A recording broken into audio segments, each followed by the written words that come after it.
created my own little algorithms to do one thing or another, like disease states, a mortality algorithm, and I think you will have a whole levels of robotics, the humanoid robots or non-humanoid robots, whatever the case is. But the one that I really gravitated towards was Alteryx. Low code, no code, business intelligence stuff, data science, machine learning, things like that. Audio, the text, and then there's big metaverse bug. Everybody knows the metaverse. Another week of AI.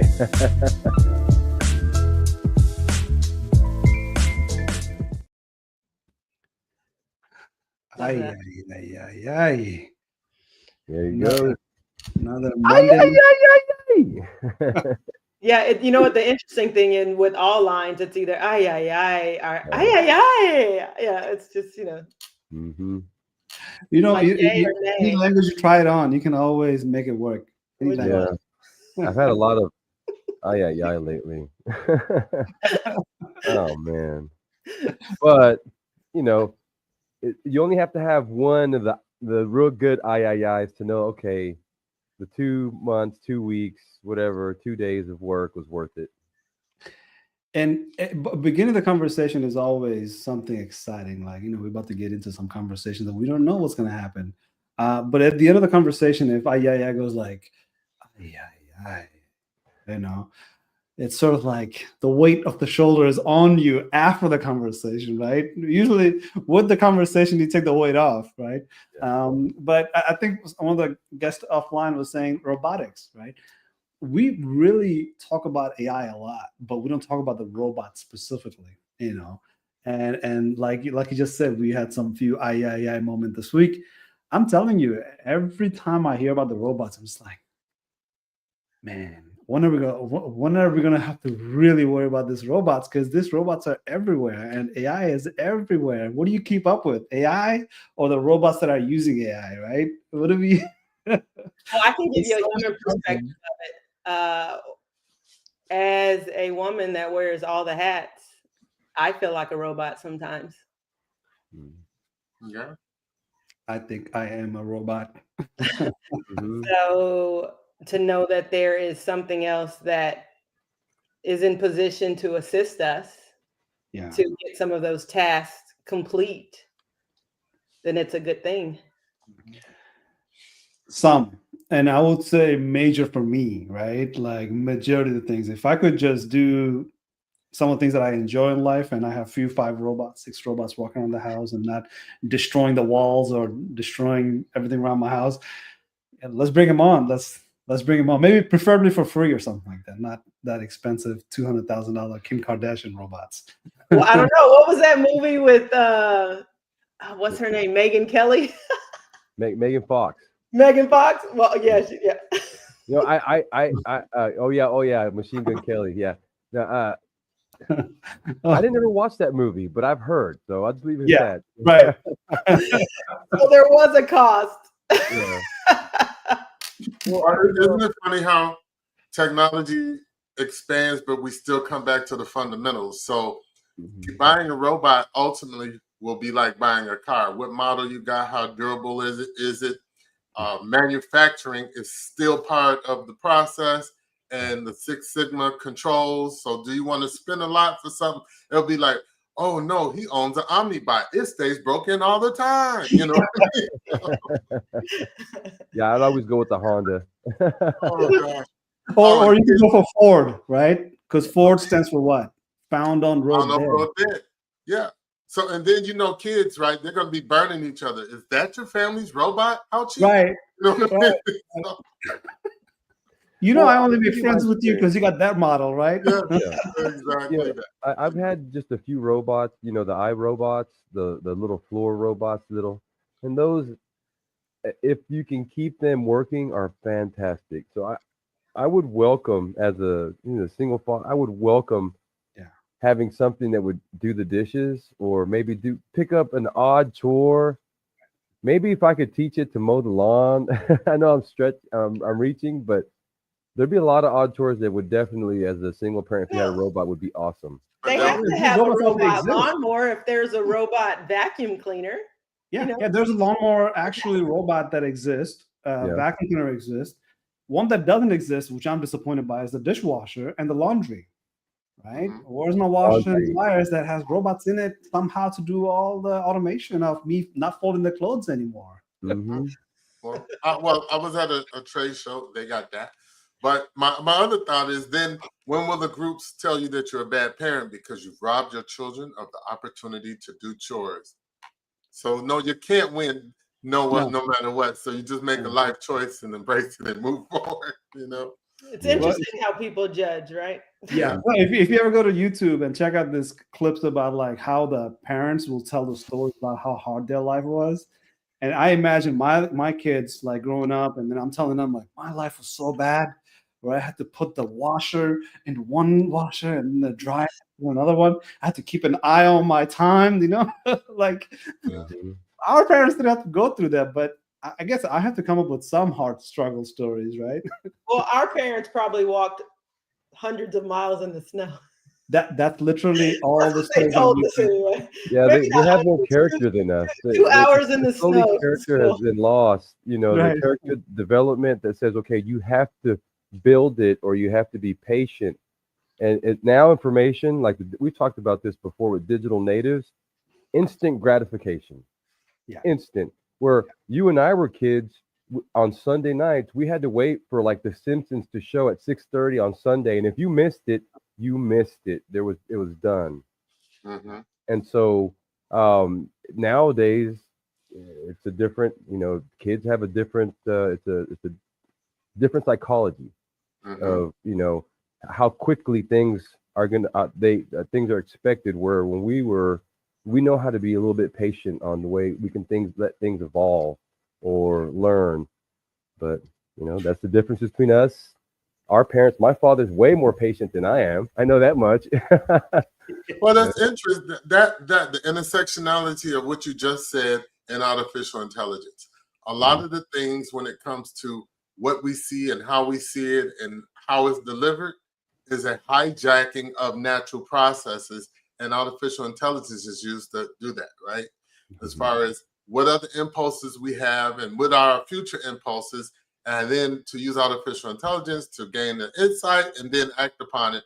So what we may say is, you got a spoiled kid was a kid who was being observed by software, and then what should normally happen doesn't happen, and voila, you know, the objective of whoever owns the AI is met. Eyeballs on the screen, actions, act now, do now, whatever it might be. So a lot of the things that we've been blaming ourselves as parents for or family members for, it was engineered for you to do those things based upon the knowledge that they have of human behavior, right? The psychology of sales, all of those things together. Those fields existed, but when you apply artificial intelligence to it, now it existed on steroids. So yeah, it's not your fault, but it's your fault. But it's not your fault. Well, you know, we always talk about like if you have to identify anything in the universe, if you have to identify it, you have to be able to label it correctly, because that's what comes next. Once you identify it, then you have to be able to label it. So when it comes to AI, I think we talk about labeling a lot because we mislabeled AI in so many ways that the conversation goes all over the place. All of a sudden, you call it AI. It's like now we don't know how to label anymore, right? But if you think about labeling AI correctly, and if somebody didn't have the marketing genius in their head and some techie was just like, you know what AI is? This is what AI is. In my opinion, AI is nothing but data manipulation, right? Data matrix, right? You know, like you're able to just manipulate data, right? That's all you're doing. Just like we said, you're manipulating data because you've collected that much data. Right. And if you don't manipulate the data sets that you don't have, somebody else will. Right. And see, the spectrum of conversation opens up wider now because you're thinking about, I manipulate the data because I've collected it. Let's call it Facebook, right? But there's other people that collect more data than Facebook. And those guys can manipulate data even further and better and decision.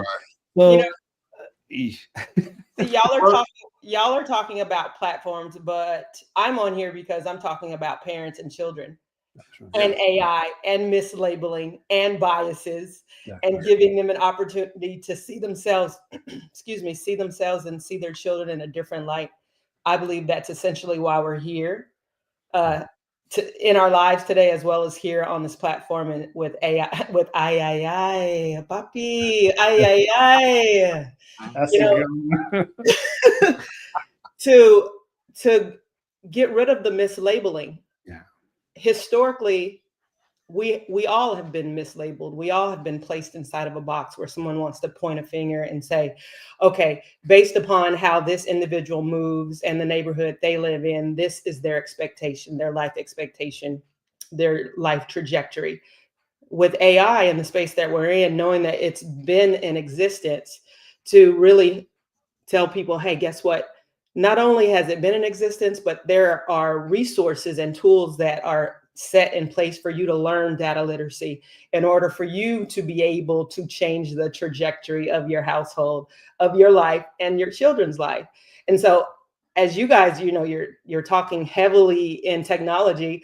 Oftentimes, parents do not even feel like they communicate well with their children because they feel as though their children are in school with their friends, and the parents are either at home as a housewife or a house husband. How do we communicate with one another? All of the things you guys are saying, Facebook and all of the other social media outlets, yes, that's AI, as well as Apple, Google. What are some of those other platforms that we utilize in our house to tell us the time? Turn on the radio. Game, Netflix. all of the things that we are a part of it already. If we can really become engaged and not Alexa, yes, if we could become engaged and join the conversation as being a part of the conversation and not on the outside looking in, then we could write a new story for ourselves. And I feel like that's why we're all at in III to say, hey, you know what? We don't have to worry. Let's be cognizant of what we're doing and what we're participating in and the changes that we could put forth when we become a part of the existence of AI. Right. Well, curiosity brings you closer and fear creates that distance. So I think we have lots of fear right now, and that's what's creating the distance between people and AI. So let's get curious. And the reason we are here tonight specifically is to get that curiosity, kind of look into somebody who's a parent, who's a business owner, who's ambitious, member of society, somebody who has a lot of questions about AI. So we have a special guest, we're going to bring her in, and we're going to have Lucky Masako have lots of this small discussions. But what we really like to know is an impression of AI from somebody who doesn't work with AI continuously, or probably doesn't listen to a podcast about AI, like AI, right?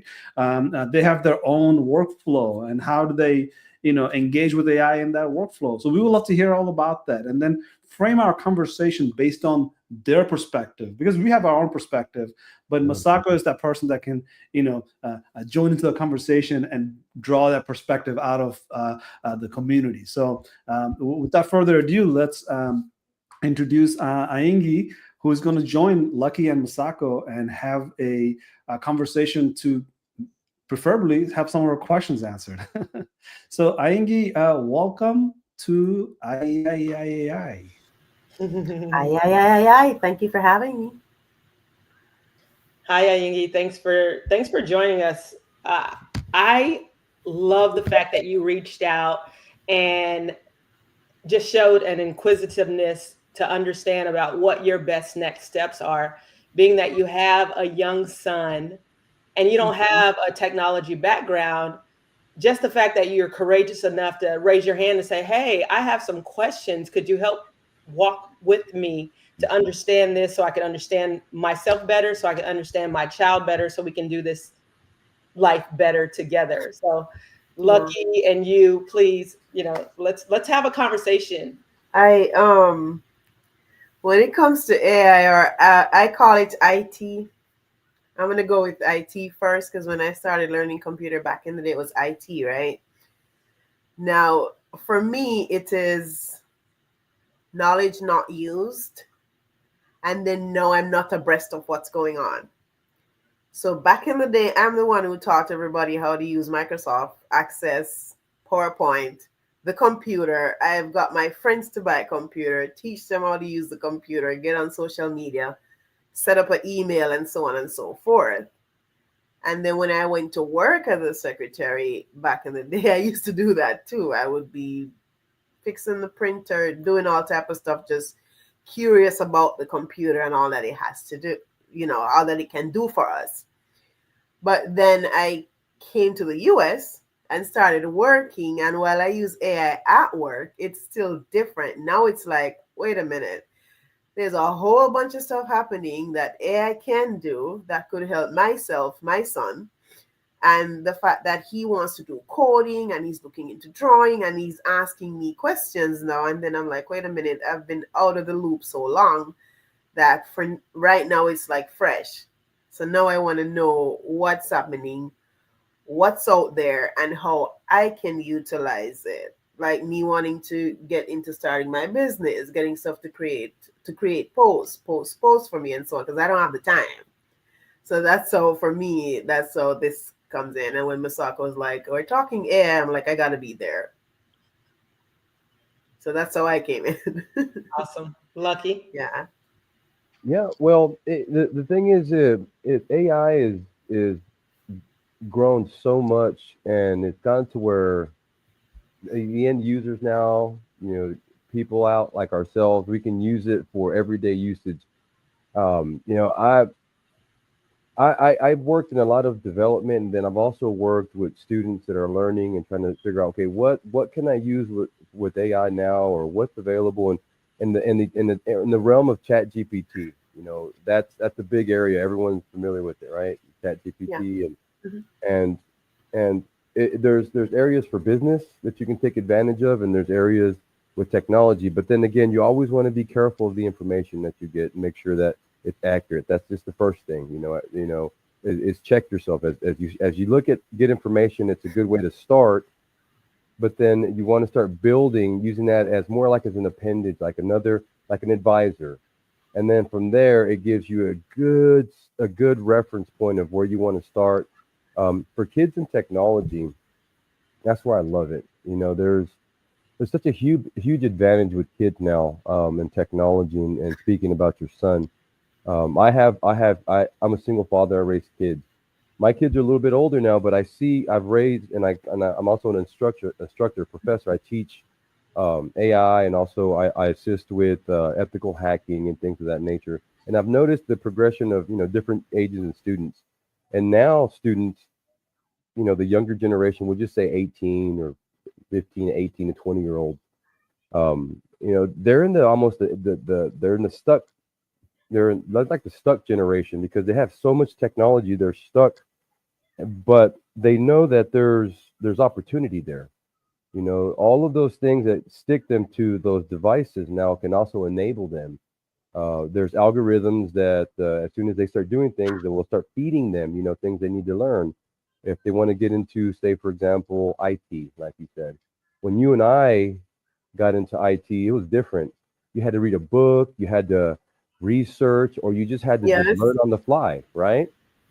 No, we had to get them big books and used to learn binary, ones and zero and zero and one and one and one.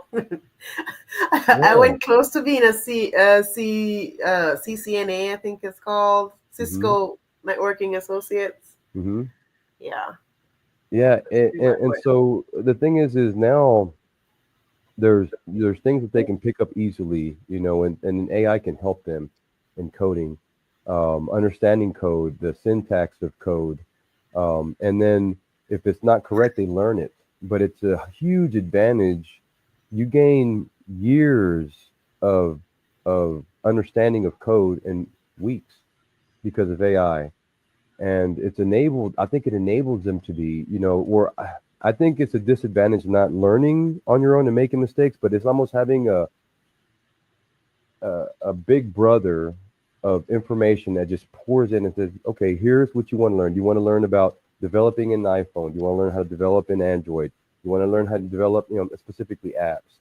Do you want to learn how to develop an AI or websites or what have you? They can just pick it up so quick. And that's where the advantages of AR and AI are now. We've progressed far enough where you can trust the information that's given to you. Not with complete, you also want to double check, but for the most part, you can trust it pretty much, Yeah.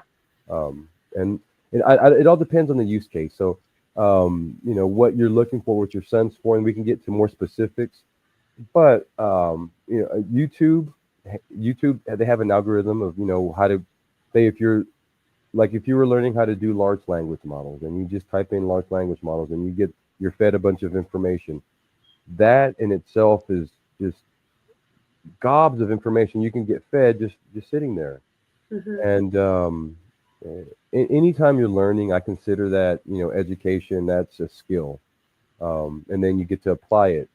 And so there's a lot of different ways for your son, and depending on your business, use cases where AI can fit.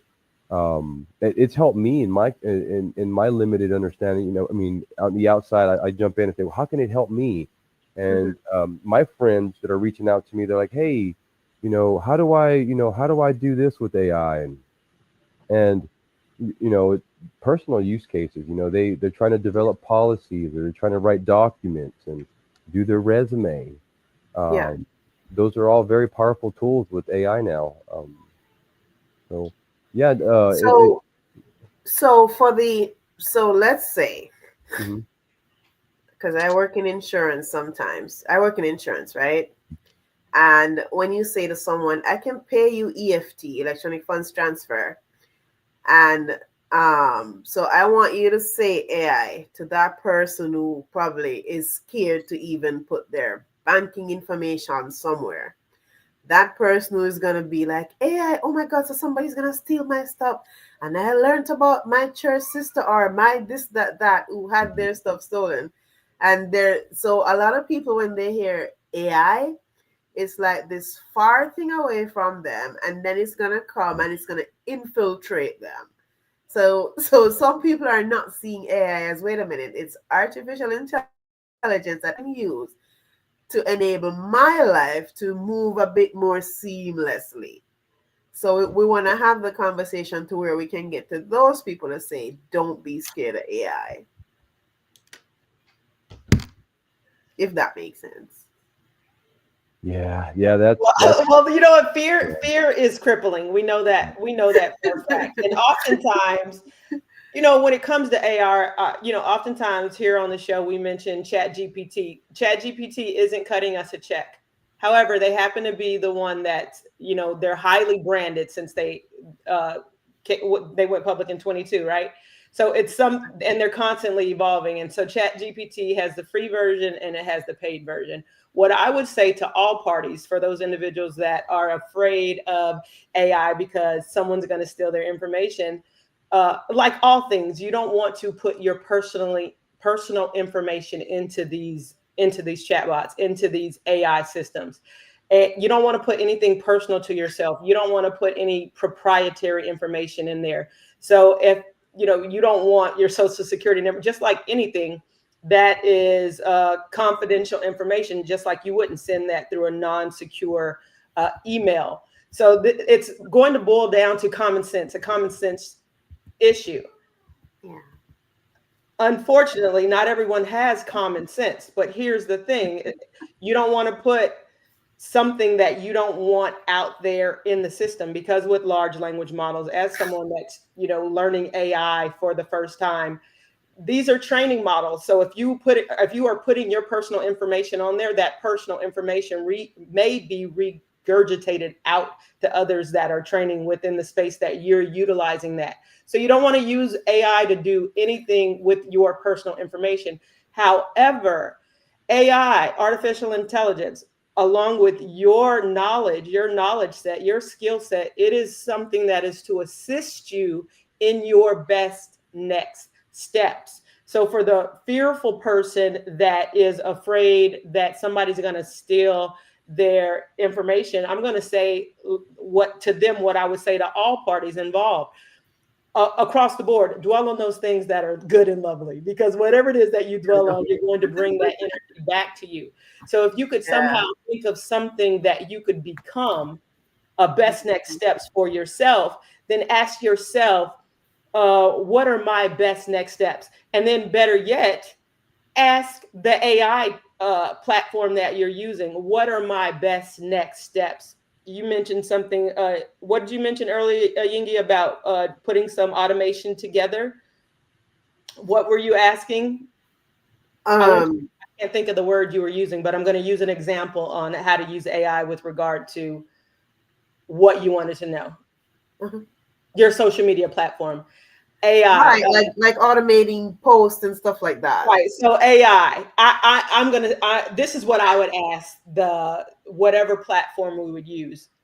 AI, what can I do that would assist me and my son in building an automated post for social media?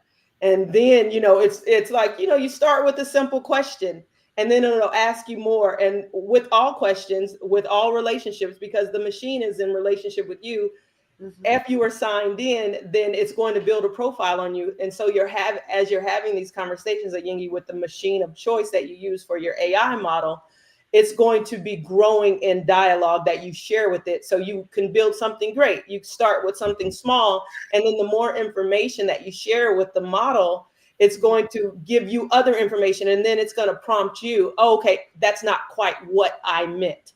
Try this. So it's simply a platform, if you will, to assist you in the task of your best next steps. How could a Yingi become her best next person? Okay, well, what are the things that you're passionate about? And then simply put that into the model that you're using. How can I XYZ? Okay. Okay, I've started to twiddle with ChatGPT, so now I can. Well, after the last conversation that you guys had, I went in there a bit more. And that's what we want you to do, Ayingi. That's what we want all people to do, to remove the myth, demystify that it is something to be afraid of. Yeah, because I went in there and was asking questions about different things. I had it looking like creating a logo, different things I was asking ChatGPT. Oh, that's fantastic. So that makes sense. But yeah, my son is interested in robotics. So, well, my grandson is trying to get in here. So that's one of the reasons why for me, I know that like their parents, right? Who they're choosing not to learn about what's going on with technology because they can just hand their child a phone or hand their child a computer and be like, I want to do this, you do it. And I don't think that's good because kids are not necessarily they don't have foresight unless you have that, you have a special smart one. Most don't have foresight. So as parents, it's going to be incumbent on us to learn about what's going on. Then we're able to better apply and guide our children through AI because this is it. This is them. When we did it, we had to have books and look at different scenarios and then come up with the best one I want to present to our teacher and be at the library a lot of hours. They don't have that. So that's for me, that's what prompted me to want to be looking into data, AI, what he has access to now. He downloaded an app on the iPhone and he was drawing stuff and doing animation. And I'm like, in my head, I'm like, when did he learn this? But he's actually creating animation and things are jumping and things are moving and it's a whole video. And I'm like, wait a minute, so that's what piqued me to be like, I need to get on this. Do you remember? I like to kind of reach back a little bit, but do you remember back in the day? And you said something that kind of hit a chord with me. The families that had encyclopedias and the families that didn't have encyclopedias. Yeah, my dad was a teacher. Okay, so your father's a teacher, so you were in that lucky area where you had it because that was your father's profession. But like when it comes to economies, you didn't have an encyclopedia. You were going to the library, to do projects, to learn, because that was kind of your first step. Is okay, you got to do research. Was the first thing you grabbed was an encyclopedia to figure out what it was, because we didn't have the internet, we didn't have information. We were just okay. So what do we start? Well, the big thing is now is I come from maybe a socially poor class, right? So if I needed to learn anything, I had to go to the library, and that was my home.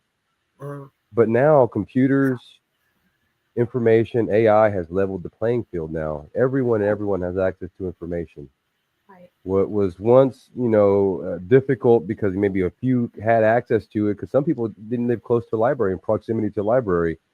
Fortunately, in my lifetime, I always was close to libraries, and I could go if I needed to learn how to, write video games in pre-basic for a Commodore 64.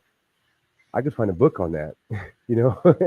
That's access to information quickly, and I think it levels the playing ground. And to get into the point is for your son who wants to learn about robotics, maybe start looking. You now, where before, to learn about robotics you had to go to a special school or you had to know someone.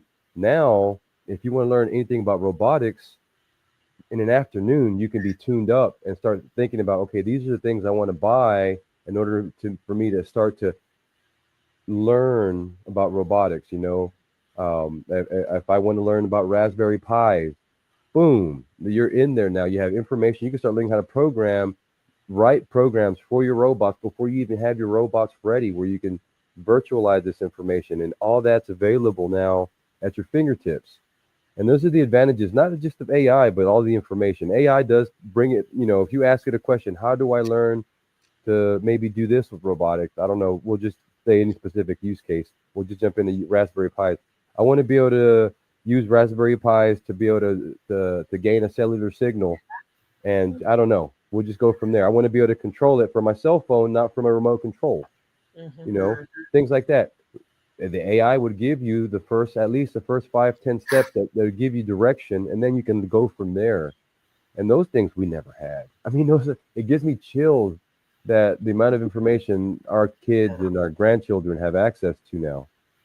Yeah. You said the key word, Lucky Ayingi. The key word for me is access. Yeah. This is access. It's access to a lot of information. There are no longer any excuses that will keep you from your highest, best self. Listen to this conversation I'm having right now with a parent. I sent the link and I said, come on in. We're discussing AI. I'm on. Not really into AI though. But you need to learn AI. You need to learn about it as a parent. Okay. So I said, your kids are using it. You need to learn about artificial intelligence to help you help them. I don't let them use it. My husband doesn't approve it. I have always been scared of it. Now, that means she's typing on her phone to Facebook Messenger. She's using AI. Don't realize that she's using AI. Yeah, exactly. And that's the point. We've been using AI forever.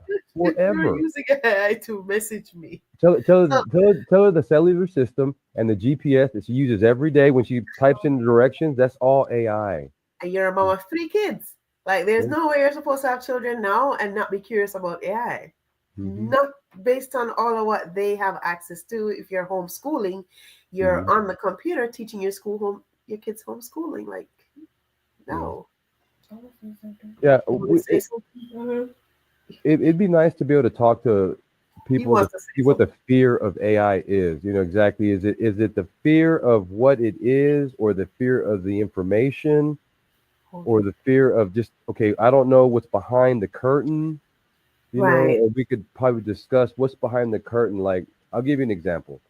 When ChatGPT was first being released, everyone was like, oh, is it alive? Is it really, is it starting to gather and be more human? How is it that it is what it is? And so I gave it a few questions. It's like I was really curious. What do you want me to call you? Try to personalize it. Hello, ChatGPT. What do you want me to call you? And it said Jeffrey. And I said, really, Jeffrey? So is that what you really want me to call you? And it said, no, I want to be called Steve. And I said, is it Jeffrey or Steve? Because I like Jeffrey. He goes, and then it kind of started losing itself. Because the algorithm was, it started to. So I said, let's just call you Jeffrey. And it's better now. Definitely but the question was this. I said, hey, Jeffrey, what do you like to produce? What do you like to produce or process more? Pictures, sound, or video? Now, picture, sound, or text. Picture, sound, or text. And it said, because I arranged it in a certain way, pictures, sound like music or text. It said I like to process pictures because I get to see the world from a human eye, and I like to process video because then I can tell the fluctuations of humans' voices. And it said third, I like to process text because I can understand how humans communicate in that order. And then I said, and it said that's what its favorite things were to process. And so then I asked the same question, but I changed the order of text first, video last. Okay. And then it said I said my favorite thing to process is text because I get to watch humans as they communicate. So at the end, it's not human. It's not sentient. It's not alive. All it is just an algorithm, and it works off of the words we type in. So there's nothing scary. Sometimes there is a little bit of ghost in the code, but we're not going to talk about that. Right, but it's not alive. It's not alive. Yeah, just listen, conversation right here. I'm like, hold on. It's not alive. This is a perfect segue to go into our next segment, because here's the thing. It's not alive, but the fear that is alive within you will stop you in your tracks. Yeah. yes. And if you as a parent, the HOA, as I like to say, head of household, if you are facilitating an environment of fear, my goodness, jump on board. You want to know. I'm going to say this, and then we're going to segue. I feel like this always seek to be the home where all of the children want to come over to hang out. Therefore, you will always know what is going on in your children's lives. I'll leave it at that. That's as bare minimum as it gets. So that's my house. if that means that you're, reading things on AI after the fact, so you can have a conversation with your children, that is the best thing, because guess what? Brainiacs is the new sport. Yes. Mm-hmm. That's it. That's all. You want to say something? I like that. Thank you. My son has been trying to say something. Oh yeah. Okay, have him say something. Go ahead. What people use for AI, people also use coding for AI. So sometimes they use images AI, and sometimes you can't even notice that they're using They're using AI generated images. So basically when they're basically on an app, they might use AI to code that, or just coded it themselves. Awesome. Thank you so much, TJ. Thank you, TJ, for participating. Yeah, yes. that's called deep fake. And what you'll have is you have people that'll make pictures, right? And I actually use that for doctors, where we use that same type of code for good things, but they have good and bad, like anything else in life. But yes, you're right. There's coding to make deep fakes where they take a picture and they can make it talk, right? Like I could take a dollar bill, scan it, and George Washington, and make George Washington come alive in the dollar bill and talk. Like anything I could say, look, I want a banana split, and then it'll put that voice over the dollar bill, and he'll start talking. I want a banana split. It'll animate it. And so, yeah, there is a lot of coding with AI, and I think your son has a great mind, and all you have to do is just be curious. All you have to do is be curious, and then you'll find what you're looking for. Thank you. Thank you for participating. Awesome. Thank you. Awesome. Sorry, bye.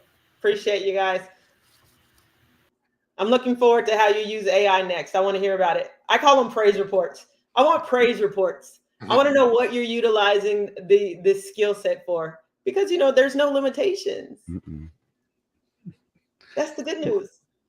Well, I'm glad we have two more AI users at this point than before this conversation started. Yes. Mm-hmm. So I would like to say that we have lots of things that we just discussed, but one of the ways you get rid of fear is by storytelling. So I definitely am looking forward to Brian coming into the conversation and discuss his storytelling capabilities to simplify the digital things, because what Lucky just did is describe it the way we need to hear it, right?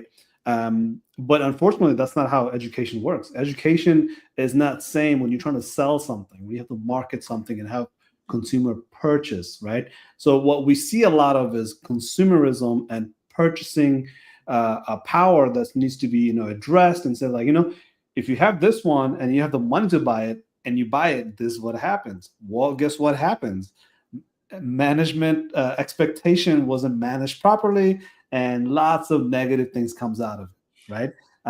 Positivity is that you bought something and I made some money off of it, but whoever bought it, now they have a negative experience with it, and that's something that we really have to tell stories about to manage our expectation. Because the way Lucky just described it, that by simplifying your ask to a chat, you should be able to have a communications with it. A lot of people don't have that knowledge, actually, right? In this room, you probably have a lot of people say, like, I chat with ChatGPT all the time. I act like it's my friend, blah, blah, blah, blah. But I'll give you a range of difficulty here, because a lot of people really get emotionally attached to a ChatGPT, right? I'm not using ChatGPT example. I'm just talking about chat bots, as in systems that you're talking to. And we talked about in the previous discussion where psychology of a children will say, well, if I'm looking at this thing with my two eyes, that thing probably has two eyes back at me, right? So there's a person actually behind this whole conversation, which has happened where people have gone down the mental suffering path, where they were dating, they were having a girlfriend that's AI, right? But if you look at the whole other side of the spectrum of it, there are people that are so fearful of AI, they won't even get near it, right? Or a chatbot that's, they will say, like, well, I don't want to deal anything with a chatbot, right? If they see it, they freak out, they react negatively. And I think Lucky mentioned that digital natives are far more curious about AI, but it's not that curiosity that's driving it. It's a competition to keep up with everybody else that's driving it, right? So we have a task here, which is to say, there's the digital refugees and there's the digital immigrants, right? How do we get digital refugees and immigrants to kind of say, like, how do we help the digital natives, right? Get them with the story that makes sense. Personalize that story, right? Because when it comes to the digital purchasing things, they don't care about personalizing story. They just want you to spend that dollar, and once they spend the dollar, they're out, right? There's no continuity to tell you more stories later on.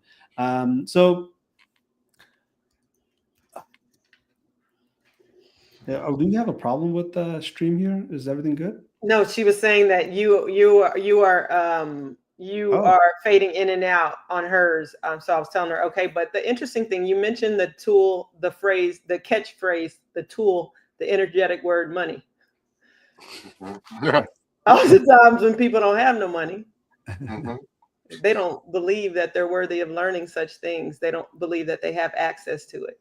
And so if you have a computer, if you have a library, you got to have that grit. You got to have that hunger and know that you're worthy to have more than where you are right now. And I believe that that's the plus with AI in the space that it's in right now, providing access to you for things that you may not have had before. So just utilizing that, understanding that you are worthy of having more than you currently have, and you can learn to do something else, because we see robots in hotels and restaurants now that's doing server work, or even when you go to some of the grocery stores where they've completely redid the grocery store, and now you have, those lines. And I do my best to go to the person, because I'm like, no, I want to help you keep your job.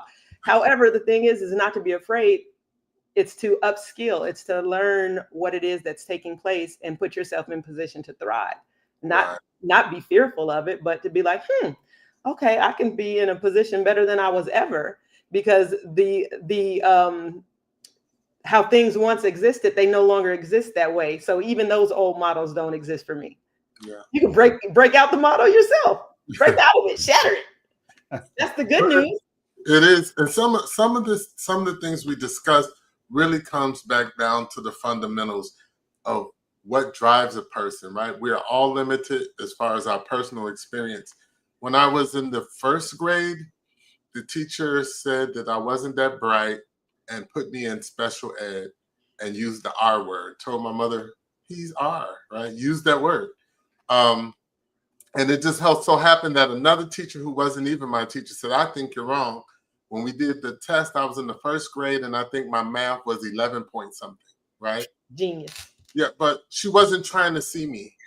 If it and whatever that was, it could be malicious, but I think it was a whole lot of fear that she had and lack of understanding and cultural competencies and so many competencies and so many other things, right?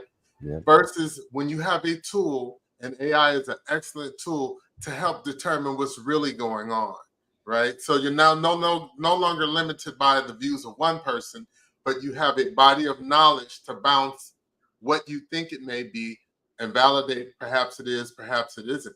What if I had not had another teacher that just happened to be watching me and say, I don't think that's really it. But I will say the experience, so I think I skipped every other grade all the way through the 8th grade, right? So, because at that point they're worried about his development as a human, and I was like, but you're still in time for me. So, but what I do now in my life is I always try to look at things from different points of view. So right now I have a project where I have a bunch of interns coming in, and everything they're doing is AI based, but that's the start point, not the end point. The projects that I've given them is not deliver products that are engineered with AI. Use AI to give you what you think would be a solution and now make it better. You make it better. You challenge the tool, and then you test your hypothesis to see, can I take what it gives me, save all of the time in development, right, and make whatever it is better. So I would say it is kind of the adult learning model where you have facilitation, where it's not the sage on the stage, it's the guide on the side. It's a decision support tool. Imagine how much time, energy, and effort we can save with using tools effectively. And it should be natural for folks to do so. They shouldn't feel like, oh, he's cheating and he's writing the paper. Yeah, okay, write that paper with AI. Great. Now make the paper better. Find the flaws. Give me the opposite point of what you're trying to prove and do it convincingly.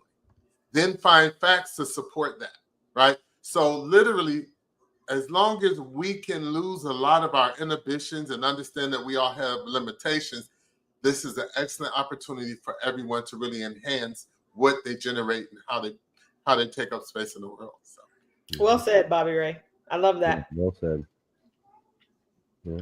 And shame on her or him, whoever said that. Oftentimes they'll say, those dark clouds, you've just watered me so I can grow and thrive. It was unfortunate. It didn't feel good when it was happening, but I can show you better than I could tell you. Yeah. I'm not saying that I still Google to see if she's still alive. Yeah, I completely understand that. As a kid, I was a wall walker, but they didn't, initially, English is a second language for a lot of people, and it was for me actually a third language. And but because I couldn't look people straight in the eyes, and I liked to keep my finger on the wall, they thought I was special until exactly almost same thing. Another teacher saw me and said that this guy, and they put me in talented and gifted, and took a different approach at educating me. I wasn't a traditional stuff. It's just traditional, and then you have non-traditional, and you need to have somebody with that eye, to be able to see that. And I think that there's going to be a lot of opportunity for AI to be able to help in those areas. We've talked about it before, where there's different fields of medicine and psychology, different areas in dementia, where AI is just coming in like a champ and starting to change the way we treat patients, and that's where I think there's a true benefit of AI. The fact that we have all these different levels, and people are starting to get scared, I think it's a good thing. I think in life you have to get scared a little bit, and then you realize what you're dealing with. But you have to, the initial fear will bring you in or pull you away, or fear, fight or flight. Right. Let's fight.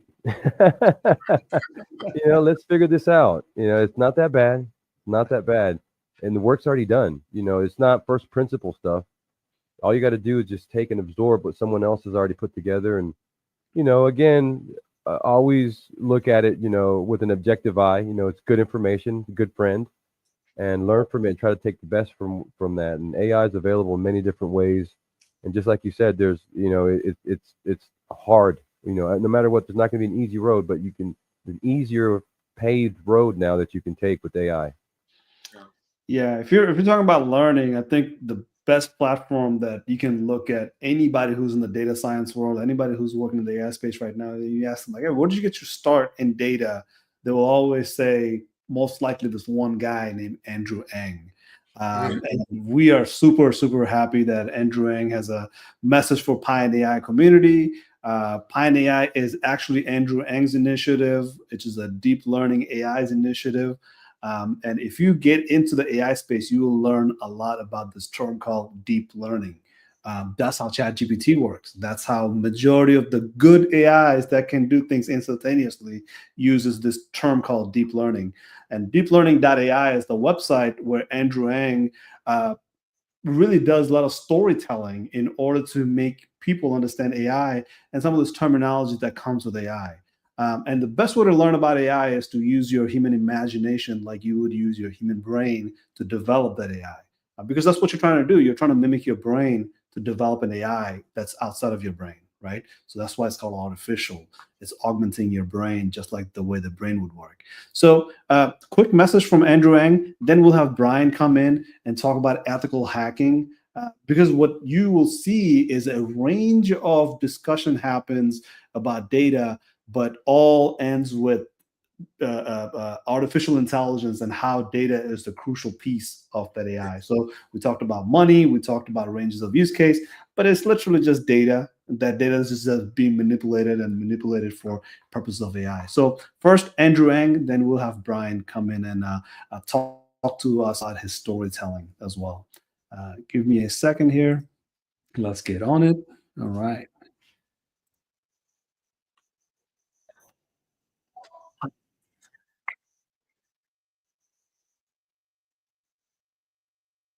I don't think you We can hear can't. him. There's no sound. Oh, there's no sound, huh? Okay. How come there's no sound?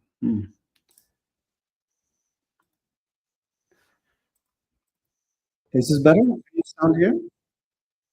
No sound? Mm-mm.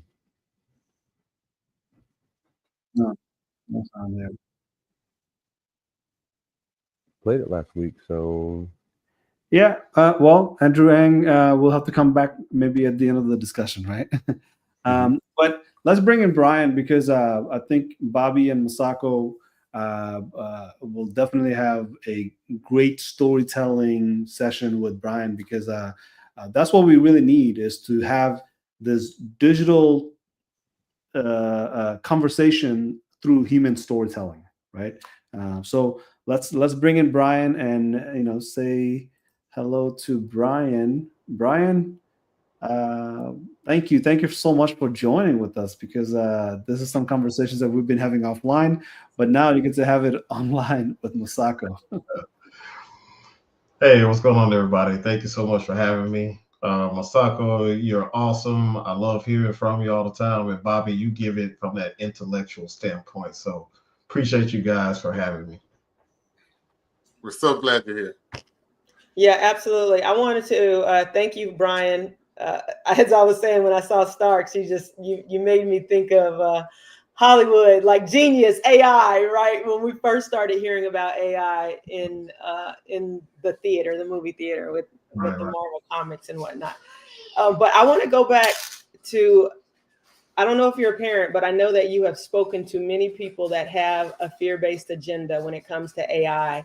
And if you would not mind sharing what you have uncovered in these conversations before we continue on in the conversation, that would be amazing for me, please. Yeah, absolutely. Again, thank you guys for having me on board. I watch you guys, I follow you guys. You guys are an inspiration to a lot of folks that are looking and watching. But kind of going back to that, so I had an opportunity to speak at one of the local schools here. I was telling the SIF this, and we were talking about it.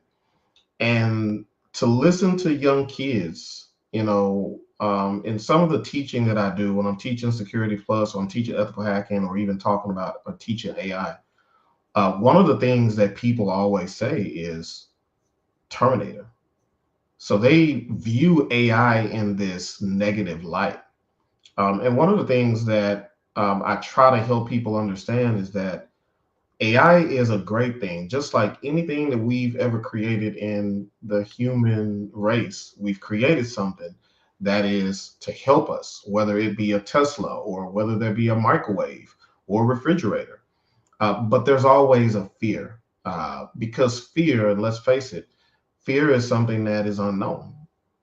So one of the things that I try to help people understand is understand the information, and then we simplify that information to its most simplest forms and break it down.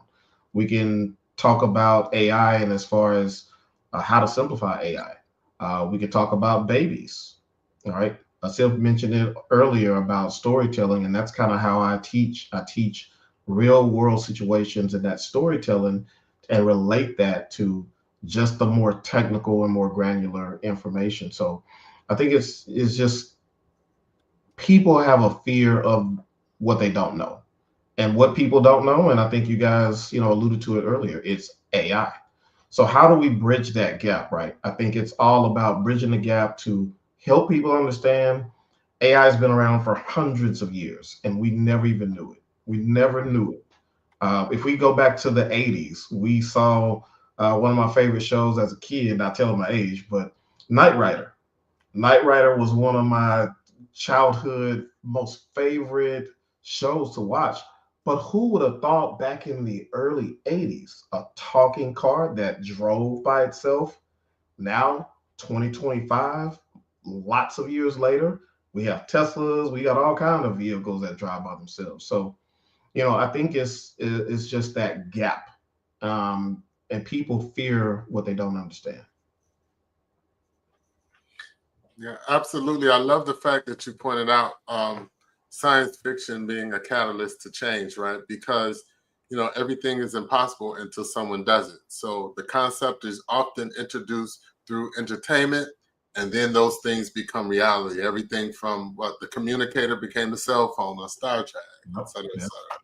So just the idea of doing something, and then as time goes on, giving people the inspiration to go out and create it. That is just amazing. That's one of the things about humans that really, I think people forget. Anything is possible. You just have to keep working at it and believe, right? So, yep, absolutely.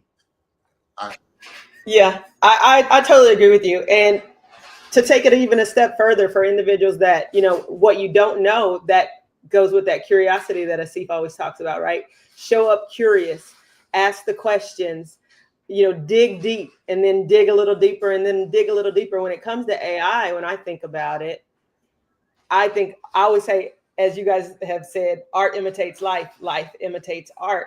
So when we think about AI and what's out there today, in order for us to discover, I think of it, because we have to make it fun, right? We don't want to know about anything that isn't fun. At least I don't. I'm like, fun?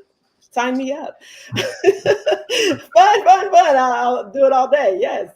But think about it in the sense that you have all of the brilliant minds throughout history in this one place that you have access to.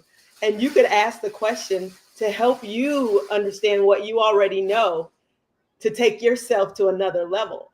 That's what I think about when I think about AI. It's like, wow, I have all of these brilliant minds at my desk with me. Then they're going to hold the mirror to me like they're my advisors, if you will. And it helps because when we know, it's like mentorship. Essentially, that's what we're all doing on the show, right? We're mentoring those that are watching. We're mentoring one another, sharpening one another's tools to be able to go to that next level, to have something spark within us that says, that aha moment. Yeah. Well, I think, so Brian, if you don't mind, I'd like to ask you a question. Sure. So if you were to describe, what does the intersection of who you are and technology, or your humanity and technology, what does that look like for you? Osaki said something key earlier. When she saw my name, she automatically thought Iron Man, in which everybody I meet across the world, they all think the same thing.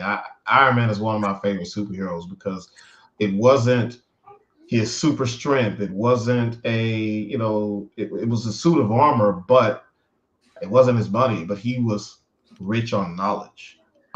So when you talk about the intersection, I'd like to believe that I know a little bit about a lot of things. I don't know everything, but it's just also sharing that knowledge to people. I teach anywhere from 16-year-olds all the way to 73 years old. And I tell people all the time, if a 73-year-old can learn about cybersecurity and AI, I think anybody anybody can learn it. But that's just one of the most beautiful things that I've kind of gotten to that crossroad. And like Asif mentioned, it's a storytelling that people will remember. They will remember that. People may not remember who we are today, but they will remember this content because we're telling our stories, our individual stories. So when you talk about the crossroads of who I am, I think it's just basically being that person to help, most importantly, because Iron Man did have a heart, Masaki. We saw that. Yeah. So, when you talk about Starks, I think Starks has that, and that's the crossroads. But how do we bridge the gap to, the technology? I've been in this field for 15 years, been in cybersecurity for 10, and I love to learn from others, especially our non-technical community, because one of the gaps is having all this knowledge in this database and AI, but then what do they do with it? How can they apply it? And one of the things about AI, cybersecurity, just technology in itself, we have the best piece about this. And Bobby, you could probably attest to this. We're in everybody's business. It don't matter what type of industry you're in. You could be in the school district. You could be a teacher. You can be a firefighter. AI technology is in every single thing that we touch. And people, I think they've gotten accustomed to it, but when you say AI, I think that word, just the term artificial intelligence, is intimidating in itself. So how do we bridge the gap, right? It's just basically breaking down that scenario, that situation into something that people can gravitate towards. People are interested in cybersecurity, but they have no idea what they want to do. So from an ethical hacking standpoint, from a cybersecurity standpoint, AI can help bridge the gap, but something you guys mentioned earlier is that, Masaki, I think you mentioned it. AI, there's so much good in AI and the security of AI. We have to feed it good data, and it's limitless. That's limitless opportunities that we have in our society. But the fear and unknown is that there's going to be bad AI, but it's just like anything else. I mean, name one product that was perfect that we've created. Name one. Can you guys name any? I can't. Not that we created. Well, absolutely. I like to say I'm perfectly imperfect. Perfectly imperfect. But there's always gaps or opportunities, but that's where we have an opportunity to teach, reach one to teach one, so that people can understand the simplicity of what AI can do. I think I'll say this and I'll pass it over to one of you guys, but when I was speaking, and I just had an opportunity to go to a military base and speak to our soldiers, and we had the open discussion from a ethical hacking standpoint. If we can generate good code, and I think the young man came in here and spoke very eloquently about coding. But if we can teach it good code, think about the endless opportunities that we have. Now I think there's statistics or something going on in Switzerland or somewhere that people are actually going into that total recall mindset, to where now we're testing our limits, having our brain waves, those neural networks of our brains, and we're sleeping, and we're broadcasting that into a virtual environment to where two people are actually virtually, using those neural networks. They're virtually having a whole community, just those two people. You think about, my father just recently passed, and he died from a steroid shot. He had an allergic reaction to a steroid shot, but everything was working. Everything kind of started dying off, but his brain was working. So imagine us hooking someone up in their neural networks of their brain, utilizing the components of AI and what we know. We could become immortal. Yeah. Now, is that scary? I mean, the thought process of it, but that's what's being tested to this day. So, we got to just be educated and try to help those to be educated. Wow. Well, first off, I'm so sorry to hear about your father. Yeah. That is very traumatic, especially to go in for something that seemed benign and things take a turn. Yeah, appreciate that. Yeah, my condolences. Thanks. You mentioned neural networks, and actually, when I was at when I was in academia and working at a research institute, back then it wasn't called AI; it was neural networks. And from my standpoint, the reason why it excited me was because I thought, what if, just like what you were saying, that when people somehow wind up at end of life, if we can take the essence of you and you live on in a different kind of way, right? Yeah. So this is where the work has landed us, because this is where the dollars are at. But I think the real value of artificial intelligence has yet to even be tapped. Yeah, right. Absolutely. So, I want to ask a question about ethical hacking, simply because whoever's watching this or will watch this, I have friends from youth that were hackers that, they went away for a while because of hacking. Right? It's the reality. But then, you go away you go away for a while, and then you become an asset. You're so brilliant at something, we're going to utilize you. We don't want you to do it on your own, but you're going to come work for us. Right. Talk about ethical hacking, Brian, for those young individuals that have this skill set. That, is there a bridge there? Like, what is something that they could get involved in where they already have a skill set that they could do something to, utilize it in a positive light? Because all gifts, oftentimes you have gifts, but when not used in the right way, they cannot be, they're not gifts to some, but then, you know what I'm saying? Yeah, absolutely. I think from an ethical hacker standpoint, with the knowledge that my fellow ethical hackers have, and the younger generation as well, how can we take that knowledge and use it to something positive? We can create good code. We can create, AI to help us in some of the more challenging attacks. Maybe perhaps create something to where we have no more backdoor attacks. I mean, there's the opportunities are endless. But I think most importantly, we can utilize AI with ethical hacking and try to locate vulnerabilities. I mean, we know that there's tools, but most importantly, it's all about the data. We can create good code to where AI can help us in penetration testing. Right now, the government is having some challenges right now with risk and compliance and a lot of those cybersecurity terminologies. But I think that as an ethical hacker, we can put that to use and develop a different process in order to help companies and protect their data, but most importantly, protect their employees, because we are our own worst enemy. It's not the systems, it's the person behind the system that is dangerous.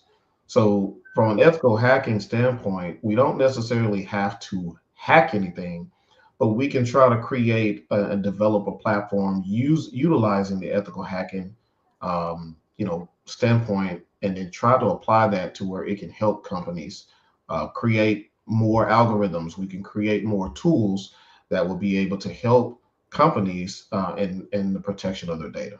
Right, like strengthening it is what I'm getting. Yep. You have this skill set, and then you are skilled in hacking in order to break the system, to rebuild it so it cannot be broken again. You anticipate the threat that is going to happen, and so you create a situation where it can't be penetrated, right?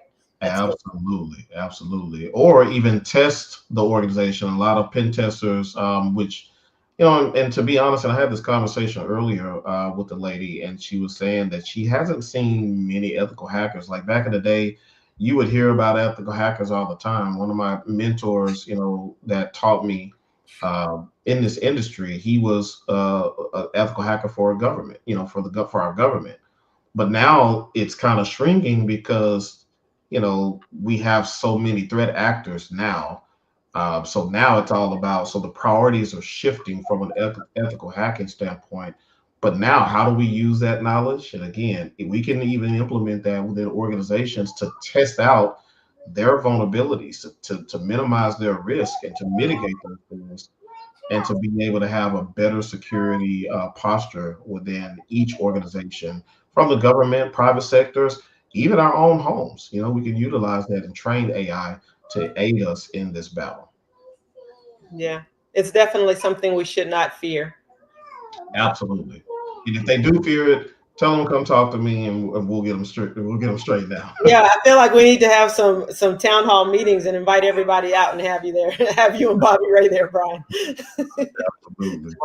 How do you think, either one of you, how do you think AI can really move things forward when it comes to individual knowledge about cybersecurity and what hacking is? Because I can tell you, you go to any company in the world, and one of the things that people do not enjoy is the cybersecurity training, right? Yeah, yeah. How can we re-engineer that using artificial intelligence? Ladies first. Okay, I'll go first. Because whenever I think of AI, I just think of a skill set that's going to help me be better. So when I think about it, the first thing I would do is I would discover what type of threats have already taken place. And so if I can discover what type of threats have already taken place, then I could presume what is next to come, because it's a buildup, right? Okay, this happened, this happened, this happened. Okay, this is going to happen next. So it sets me up for success in thinking about the best next steps. So if this is how they're going to hack something, then this is how I'll be able to combat it. So it helps put me in position to think outside of the box. If it hasn't been done, that it hasn't been done already, because all of these other things have been done. Like, I feel like historically things repeat itself, and then there's something else that adds on. And so trend lines, if you know the trend line, then you know how to combat that and change trajectory. Awesome. Great question. Well, what happened to Brian? Yeah, I know. There he is. Brian had to teleport away for a second. It was a deep fake. It was AI that did it. Brian, were you here the whole time, or was there AI that was talking the whole time? Nah, that was me. I kind of put it on sleep mode. Well, the ethical hacking conversation is beyond exciting because it has the ethics in it. Yeah. You can do AI with ethics. You can do digital things with AI, and ethically, you can do every single part of your conduct ethically, right? But it allows you to reevaluate. I think Masako pointed out something very powerful. Break the system so you can build it better, right? Because it's not meant to actually stand if it's crumbling all the time, right? Break it and let's start all over again. And I think you have to always revise and review what is that we do in a daily life, because we're talking about parents here, right? Everybody here, I think, is a parent one way or the other. So if you have to reevaluate how it is that you interact with the society, how do you interact around the kids, and how do you raise those kids, and how do you live the next generation with something better than we found? AI is a great opportunity, the gateway into seeing the future and say, if I have to establish any of the futures, given the technology that they need in the future, what technology would I give them? I think AI and the data, the way that we collect data, the way we process data, the way we manipulate those data and serve those data to people, we have a responsibility. That's something that we have to do ethically, right? So these are the kind of conversations that me, Brian, Bobby, Masako, and Lucky will always have offline. But this is our opportunity to bring this conversation live in front of people, so that way people can say, you know what, I don't have time to read or see this kind of digital content hour after hour, because they can on YouTube. But if we can guide them specifically and direct them towards a single conversation to say, this is what's important, I think ethical hacking is on top of my list, right? Hey, I tell a lot of people, like, go after data, right? Go after data. But data is such a broad topic. But when I say ethical hacking, they all of a sudden like, wait a second, what are you recommending here? Why are you saying ethical hacking? That's completely out of the blue. Well, if you watch an ethical hacking video on YouTube for 50 minutes, I can guarantee you will understand why somebody would hack a digital zeros and ones binaries data, however you define data. Why would somebody do that? What's the value of data so much that somebody is willing to go to vacation in their early age in life, right? And come back, be pronounced like this awesome guy that everybody wants to hire. Why? What's the value in data? Well, it's not the single data, it's the aggregated data. And having access to those aggregated data means a whole lot to a whole lot of people. Individual, nation state, president of the countries, the one guy who just wants one leg up on top of the other guy who has some data. It's a huge competition happening worldwide, but it's happening behind closed door, behind the silos. So this conversation that we're having behind closed door, we want to kind of bring it out into the open so that way people can start paying attention to not just data, but everything around them, because there's a huge movements around data, and specifically for AI purposes. And ethical hackers are trying to improve that access to that data, who has access to it, who does not have access to it, and who needs to be prevented from accessing that data. There's a whole nother conversation. But having Brian here means that this is what we get to discuss. This is what we get to put a spotlight on, right? And this is the most amazing part of a Monday night. There's plenty to do, Monday night, but this is an amazing part of being on a Monday night. So we tried introducing Andrew Ng's video earlier, but I think I figured out what I did wrong. So I'm going to play it one more time. But Brian, stick around. We're going to wrap this conversation up probably in, say, 10, 15 minutes or so. But let me play this Andrew Ng introduction video here quickly, and then we can come back online soon. Boom. All right, let me know if you can hear the audio there. Hello, Yes. learners. I'm Andrew Ng, founder of deeplearning.ai, and I'm excited to welcome you to our global deep learning community. I know that many of you are here today because you want to break into AI and build your career. I hope that being part of this community will help you to do so.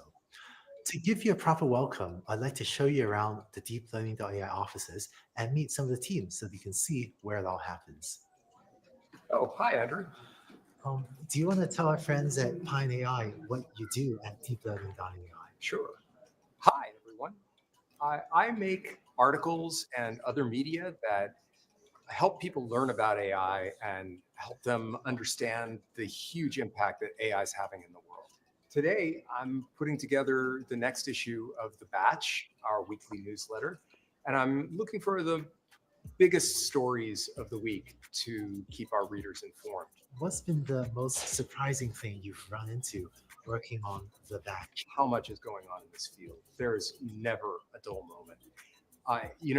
You might think from the outside that machine learning engineers really understand everything about AI, but nobody understands everything about AI because this field is just coming to life right before my eyes as I put this thing together every week. All right, I know you're really busy, so I'll let you get back to it. Thanks. See you later. Let's go meet Qian, who helped me create the deep learning specialization. He's working on an exciting new project. Hey, Qian. So do you want to tell the people at Pine AI what you're working on? Yes, sure. I'm leading a project called Workera, focusing on helping people get offers in AI and navigating their career by testing their skills, preparing for interviews and certifying them, as well as matching and referring them to good jobs in AI. That's really cool. And what's the most exciting part of your day? The AI field is new. Organizations and jobs are still misunderstood. So I'm excited to help people understand what different types of jobs exist in the field, what tasks they will work on, and what skills are needed to achieve those tasks. I think that's really important. Well, it's nice chatting. And now let's go chat to Hotel, who is on their product team. Hey, Andrew. Do you want to say hi to our friends at Pine AI and let them know what you're working on? I would love to. Hi, everyone. I lead the product team in deeplearning.ai, where we create AI education content accessible to people all around the world. People like you. And what are you most excited about right now? I am so excited to see our community grow and to see how eager people are to learn more about AI. Thanks, also. Thanks, Andrew. So as you can see, our team is working hard to support you and help you learn. It's never been easier than before to break into AI. So if you want to build a career, you can leverage online resources available, including open source code, data sets, papers, and online courses like a deep learning specialization on Coursera. As part of this journey, I hope you get your hands dirty too. Don't be afraid of diving in to build your own project, or go ahead and try to replicate a research paper that you're excited about. One thing that I've seen help a lot of people succeed is if you can build a community or find a community of fellow deep learners you can meet with and study with on a regular basis. In fact, I hope that this Pine AI meetup that you're at right now will be a good place for you to meet these people. I hope you enjoyed the event today and that you learn a lot, both from the talks and from each other. And once again, welcome to the deeplearning.ai community.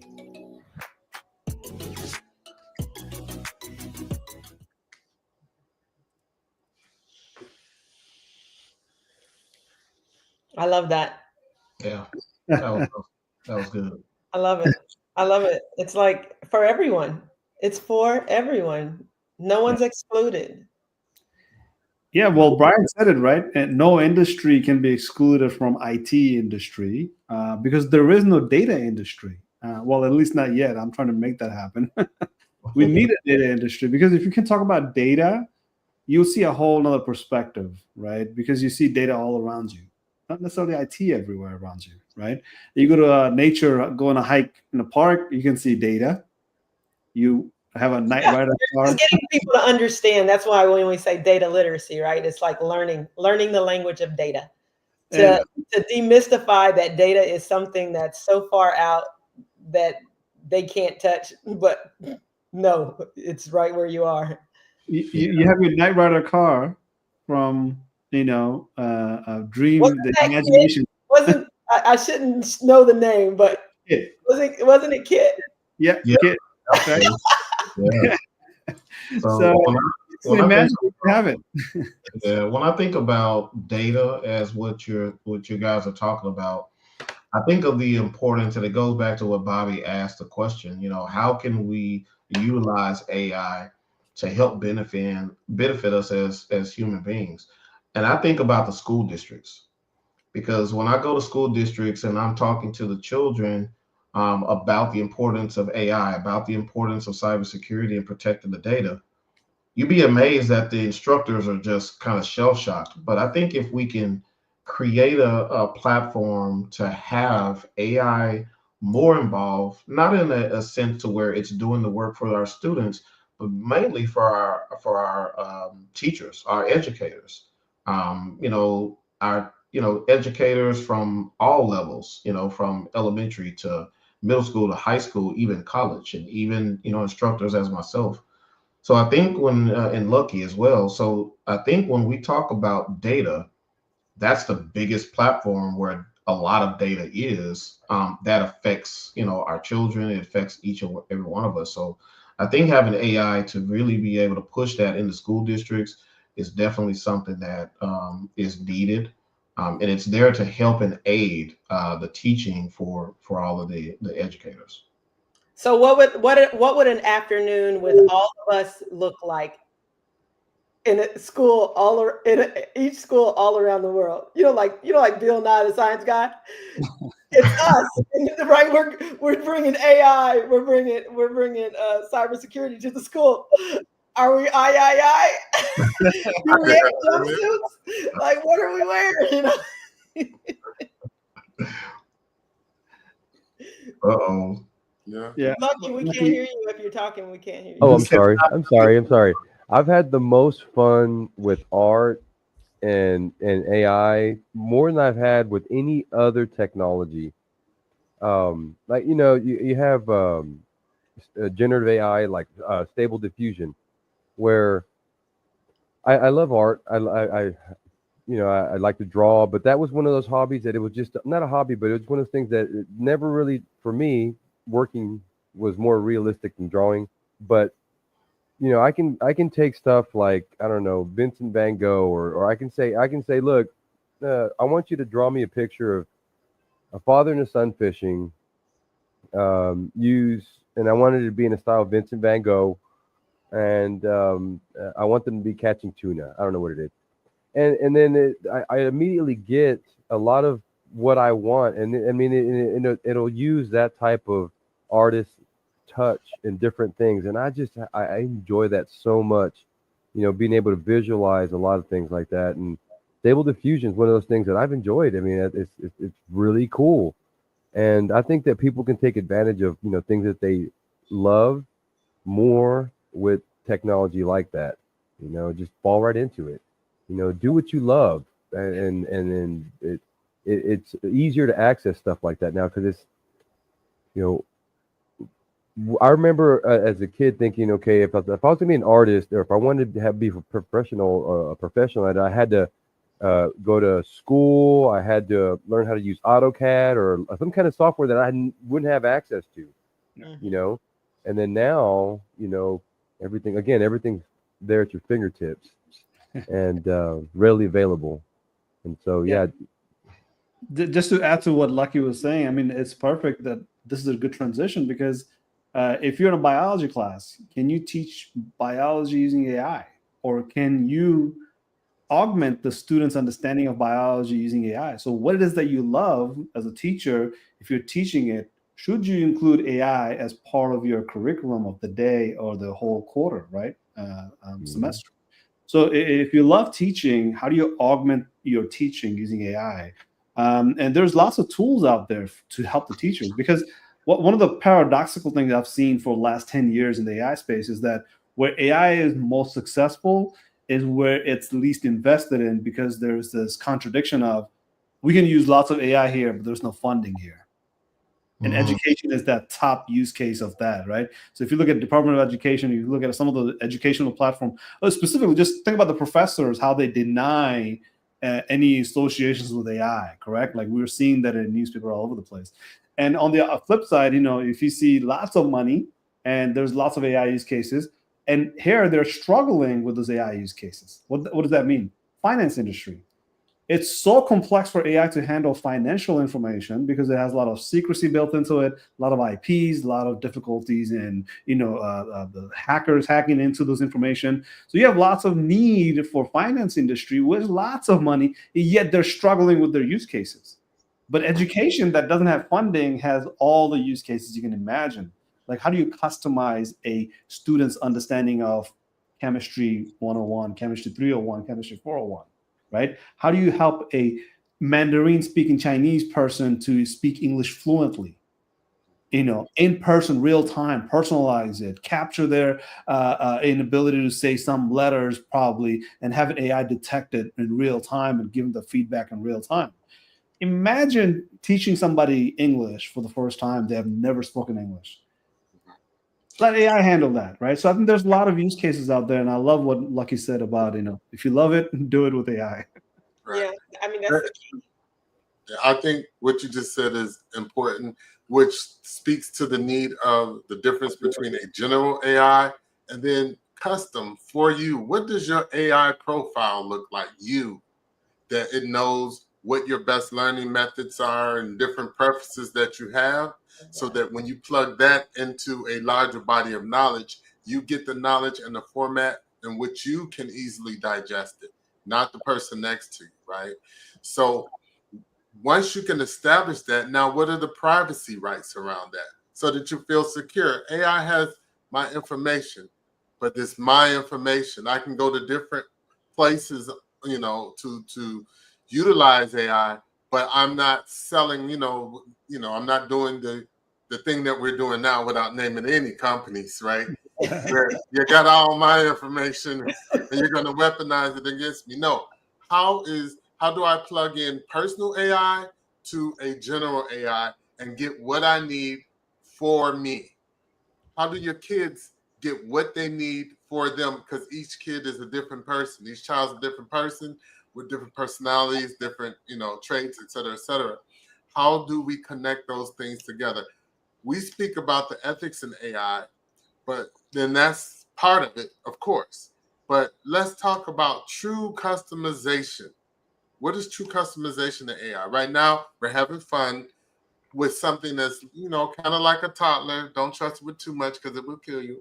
I'm just saying. So, and I just say that because I would run scenarios of how to do things in it. And when you gave it an impossible a scenario, it would then hallucinate. So how do we do, well, because we're not just trusting it with ourselves, we're trusting it with our future. How do we do no lie AI? I'm just saying, when it doesn't know, it'd be like, I don't know. So these are things when we think about a future, we're just at the tip, right, of discovery. So it is incumbent upon those out there that, just like us, want to kind of spread the word, be an advocate for people engaging and helping to develop the community that is built around this new tool. Definitely made me want to learn. The kid in me was like, oh, extreme biology. Making fun learning. Making learning fun. Making learning fun. And I'll tell you one of the things that Bobby mentioned, and this is what I think is the transition into like, hey, let's learn something new right now. Let's share some learning right now. One of the things that I've really seen over the last 3 or 4 years that taken off, but it goes in the bottom of the stack of conversation. Just like right now, we're in this conversation. We are about to talk about something that you probably not heard of, which is that it's personalized. These AIs are personalized to you. Now, if you personalize it beyond what you are told through ChatGPT, how do you even take it even further, right? So when we're talking about personalizing, what if I have a device and that device has AI built into it? And that built-in AI, as it interacts with me, it learns about me, it learns all the information about me, but it never connects to an internet. Right? So guess what I'm talking about? That's the best kind. That's the edge AI. That's the local AI. That's the edge AI.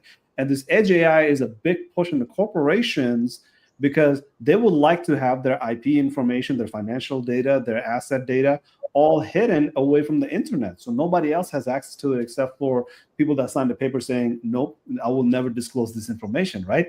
But you can have that in your personal life.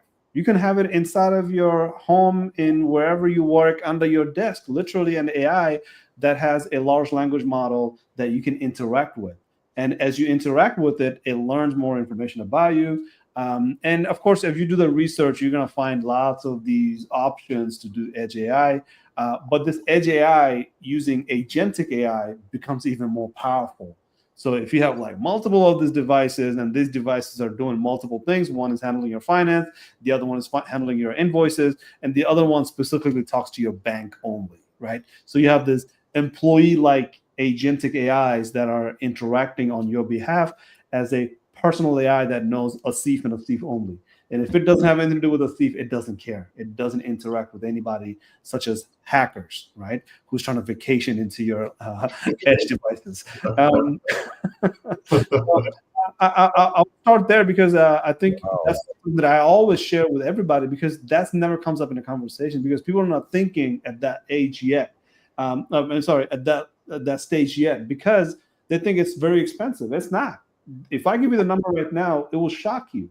And I can tell you, for it's less than $1,000, you can have these sort of AI that is built just for you. And most likely, you can build it yourself if you have enough data literacy. Let's just stop it at that. So I would like to go around the discussion here and hear your thoughts on what it is that you like to share about AI that most people will say, learn something new today. I'm going to go last. I gotta think about that. Well, I'll go first. You brought up a good point, and I thought about it as we were talking a bit. But again,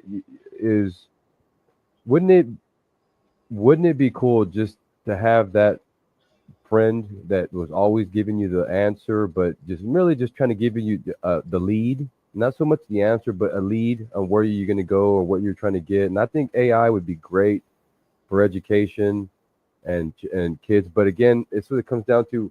Okay, it's like we get ahead of ourselves. We see the candy, but they don't realize that we're going to get cavities if we eat too much candy. And information can be that for other people, is how do we protect ourselves? That's going to be the big question, is how do we create those, let's say a firewall, because a firewall, everyone kind of maybe understands the technology field. But how do we create that firewall between us and them and say, this is us, this is all our information? And right now, the algorithm just eats us up all day because they already know what we are and who we are and what we are. But when do we create that division of privacy where with the AI, because it's only going to get worse, you know, they're going to know our sleeping patterns. It's not already through our watches. The Aura ring. Yeah, through our watches, you know. But the reality is that we're already feeding into the algorithm, and we need to be to create a level of separation. How do we do that? Through ethical, you know, AI. You know, we've talked about it, but that's something huge, and you know, something that, you know, I think that we need to talk about more. But I'll leave it at that. You know, we'll leave that for other conversations. But definitely, AI is it's a true benefit to mankind and who we are. It just gives us information faster, and the more we have things faster, the better decisions we can make. And that's just the truth. You know, it comes down to that. And I don't think there's a problem with that. Data-driven decision. Yeah. So anyhow, I pass.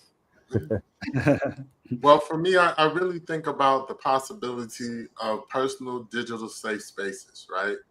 Where an AI tool is really a digital safe space where, yes, it has your personal information, it shares your life, and knows what your banking look like, and knows what you're eating, et cetera, et cetera. And then kind of like that guide on the side is like, you know, here's some places where you can grow in financial literacy. I notice you tend to be struggling. Would you like to know how you could not? You know what I mean? Or I noticed that your cholesterol is extremely high. Would you like to know other tasty food options? And that is protected, you know, encrypted at a kind of quantum level where that's just you, your business. But it's always saying things, or you can say things that you wouldn't say to other people. You know that book, Everybody Lies, where they looked at all the Google queries, the difference between what people say in public and what they really care about. What if you own that for yourself so you can get honest reflection and then recommendations for resources to help you with the things that you actually care about, that you're actually doing, and not that public persona of yourself. So I'm just really excited about the possibilities that we can get that and not be exploited.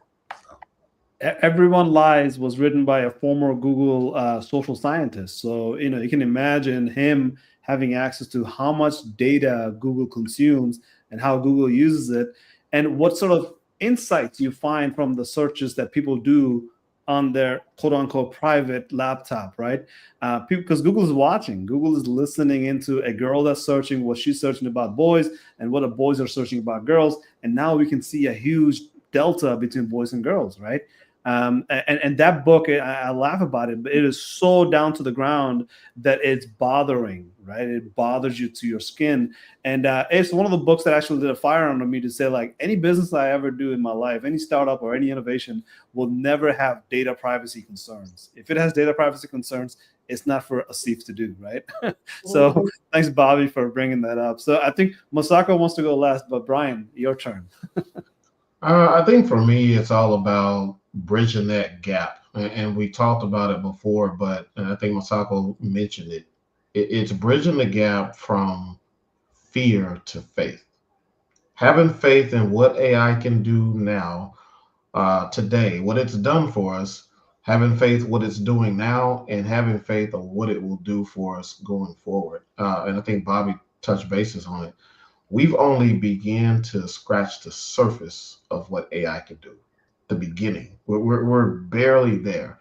So for me, I think it's all about bridging that gap to helping people understand, not to be fearful of AI, but to have faith in what it can do for you, as you guys alluded to. Yeah. And if you think about what's happening right now, bridging that gap, right?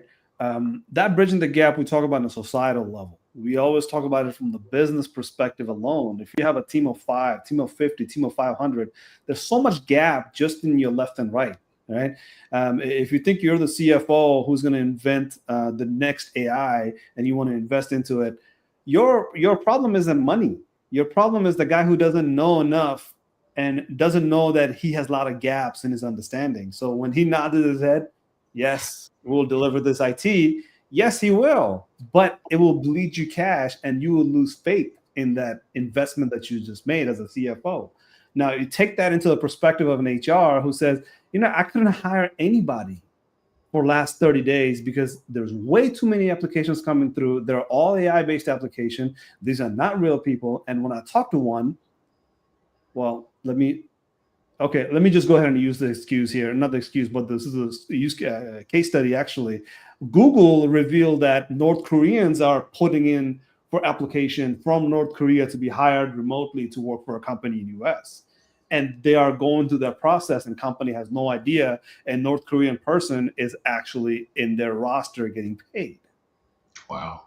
Okay, so let's just put that one story into place. The HR people are feeling the burn. They're like, well, I have 30,000 applications, but they're all AI built, right? I used to get 300. It used to be bothersome. Now I get 30,000. So, but now again, an HR that doesn't know how to talk about AI is going to be your biggest problem because the HR person is looking at it like the world is just going mad and I have no idea how to frame these problems that I have and who to reach out to and fix this problem. And again, you go to a techie and he's going to say, yes, I'll take care of that. The solutions are not necessarily that, white and black, right? There's a lot of gray zones in AI and data space. So like I said, a CFO, HR, they all have to have that gap analysis. And that gap analysis comes from curiosity. I have to be vulnerable enough to say, I have lots of gaps in my understanding. And I can tell you that as a person who's been working in the AI space for 10 years, I have tons of gaps. Trust me, believe me. There's not enough people, like that gentleman in the video said, even a machine learning engineer doesn't know enough about machine learning. And that's just machine learning. That's nothing to do with CFO's job or HR's job or pain point that CEO is facing, right? What if as a machine learning engineer, you ask a machine learning guy who gets paid $350,000 a year to say, listen, CEO wrote an email yesterday, and I think somebody mentioned that earlier. CEO wrote an email yesterday, and 24 hours later, one of our users is able to access that email. What's going on? Why is my CEO's email being published all around the company and everybody can read it now? What is going on, right? The complexities are not that easy to explain, but the time is of the essence. You have to do your gap analysis so quick and so rapid, so frequently that you have to be able to answer these questions quick. I think the faith comes from the fact that you can make your data-driven decision-making faster than previously, because we make data-driven decisions as of now, but we just don't do it fast enough. And in AI space, things that don't move fast gets left behind. And I'm going to leave it at that. But that's beautifully put, Brian. You got to have a lot of faith in yourself, faith in your teammate, left and right, and do that gap analysis to say, yeah, we know we have a gap, but we're working on it. Yeah. So that leaves me. I feel like the space that I'm in is an accumulation of all of the things that you gentlemen mentioned with regard to me working domestically, working with parents, working in the communities to be of service, to help them understand data literacy, asking the corporations to partner with us for the sake of humanity domestically to upskill our community members to align with them to be able to go into their organizations and work, whether it's, under their roof or working from home, right, in these remote spaces, and taking the opportunity to educate our community members so they can work for these organizations, so that fear doesn't have to be in that space that there are international organizations taking the jobs that are here locally.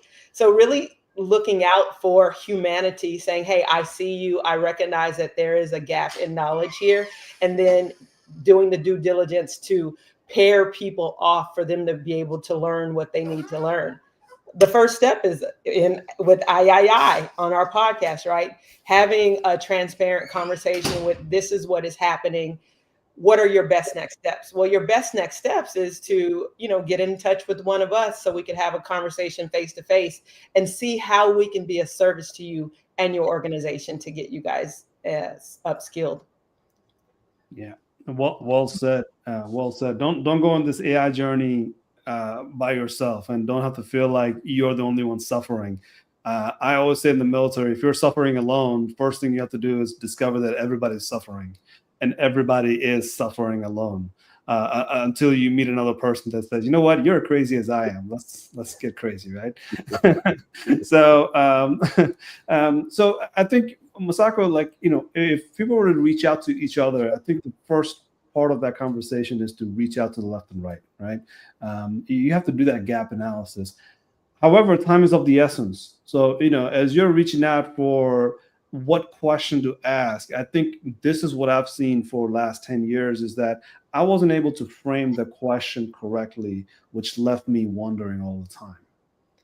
But over time, that's what has happened, that I got comfortable with the questions that I have because I started framing them in a sort of choppy, blocked off ways that had some relevance to what it is that I need to get done, right? So, since this is a learning platform, let's talk about it quickly, is that in machine learning, if you want to be successful, you will never run into somebody called decision scientist, right? But this decision science conversation is literally to help you understand the question. And in machine learning, the majority of success comes from the specific questions that you've asked in your machine learning or your AI journey. Why is that important? It's because 80% of the model in machine learning and AI does not deploy. And that's important to remember. It's not a number that is just, say, a US government number. This is a Silicon Valley number. This has been happening for the last 25 years, where the models that get started to be built and the CFO invests money into it, all of a sudden they go to waste or they get repurposed and they never end up deploying. That's 80%. That's 80% failure into the AI space, right?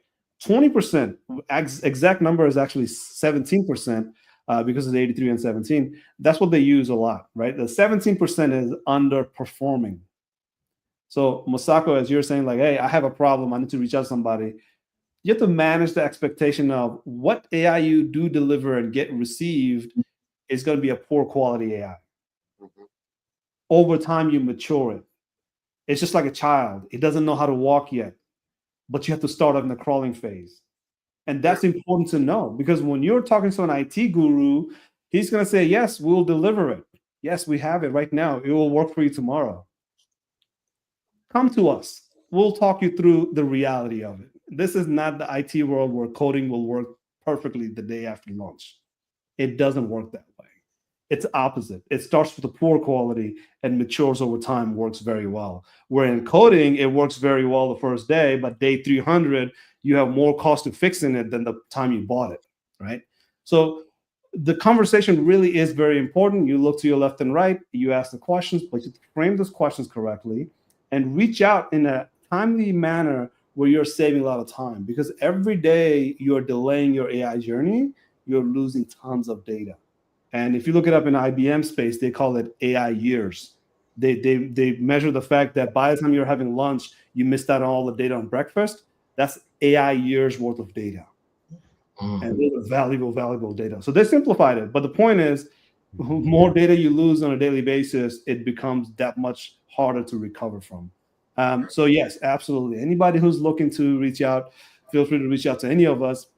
And we probably will frame your question at least at best, right? We're not going to be able to give you the full answer, maybe, because we all have our own subject matter expertise. But it's really important that you learn how to frame those questions correctly and get the right set of data and not wander around about it. I think we should do the next conversation on how do you decide on data, or what is the makeup of data and AI. And I think that'd be a good focal point, and we can kind of figure out each one of our perspectives on that.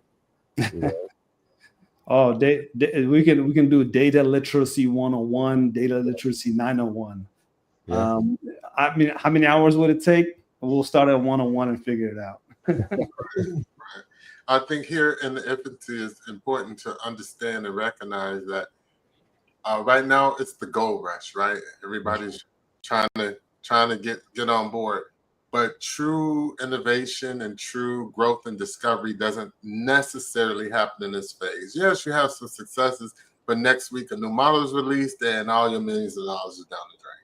What most people don't know is the importance of the R&D space, the importance of the academic space, because out of academia and out of the nonprofit space where they're sharing information and they're peer reviewing information. If you look at the iPhone, not one piece of the iPhone was something that Apple made. It came from R&D, it came from academia, et cetera, et cetera. Right now, because of the nature of everyone's trying to get top dollar, the real work hasn't really started. They took something that had begun in academia, said we're rich now. You know, I'm rich, and in that space, which is where we're at right now. But you know, but for better for worse, we forgot to really look at what innovation and collaboration truly looks like, and that's the normal cycle, right? Of that storming, forming, and norming. But the norming is going to come in once we have real standards-based stuff, when we return some of the stuff back to people who do the work of R&D because that's what they love to do, not because they're trying to be super rich. So it's in its infancy, whether we realize it or not. And imagine, give it time, what it really can be. But along that journey, it's important for folks like us, common folk, to just really shape what that looks like, to say, okay, well, wait a minute. Yeah, I see what you're offering, but here's some stuff I'm concerned about. I'm not ready for that, but I am ready for this. So, you know, y'all have a role to play. Yeah. Great conversation today. Really want to just emphasize, Brian, thank you so much for making the time on a Monday night. Ingi, for coming in and asking your well-put questions. You know, this is what we will do from now on, is that if you come in and ask us questions, we'll try to frame it offline, because we want to help businesses at least have the insights that they need in order to get started with AI. And I'm talking about any size business, solopreneur, entrepreneur, group of 5, group of 10, or group of 10,000, doesn't matter. AI, anybody can do it, as long as you can understand data and the importance of those data, right? Like you said, data sets. You have to really think through your data sets, because that's the part that doesn't come up in a conversation either, right? That's the part that everybody's just like, what's AI? And who's going to do data? Nobody's going to do data. You have to do data. If I do it, that's not your AI. That's my AI, because I just stole it from you. So next conversation we'll have, I think we'll have lots of topic to discuss, and I'm looking forward to, really am excited about, you know, discussing military guys that are in uniform right now, how to transition out of military uniform into a civilian role that will have AI in it, and they will have to have enough data literacy to engage with those AIs. We will talk more about you know, subject matter expertise like Bobby's, you know, talking about the architecturing data, right? Architecturing those data. So that way, when you're speaking about AI, you can speak with the correct terminologies, right? That's important.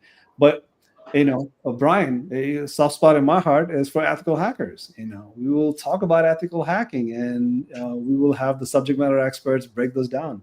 And of course, Masako, you know, we were talking about business. We were talking about how to start a business, how to run a business, and how to use AI for that. So each of this conversation requires their respective time. They need to have a lot of unpacking and unfolding, and that's what we will do. So with the support of Pine AI, with Andrew Ng and deeplearning.ai, I'm really am excited. And if you are looking to continue with this discussion, join us every bi-weekly conversation. But in between those bi-weekly conversation, you can sign up for Coursera. And if you're interested, you can reach out to me. You get 60% discount through Pine AI, through deeplearning.ai for Coursera. And also, if you're interested in just learning about AI, but you don't want to pay, you go to deeplearning.ai and you get a lot of contents for free as well.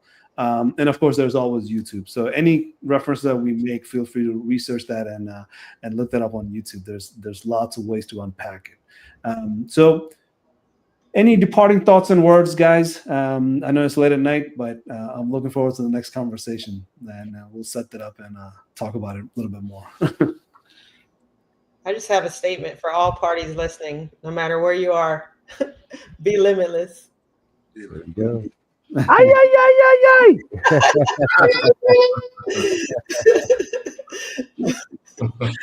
That means we had an exciting time. My energy is up. Yeah. All right, guys. Thank you all so much. Have a good night. All right, have a good night, y'all. Good night.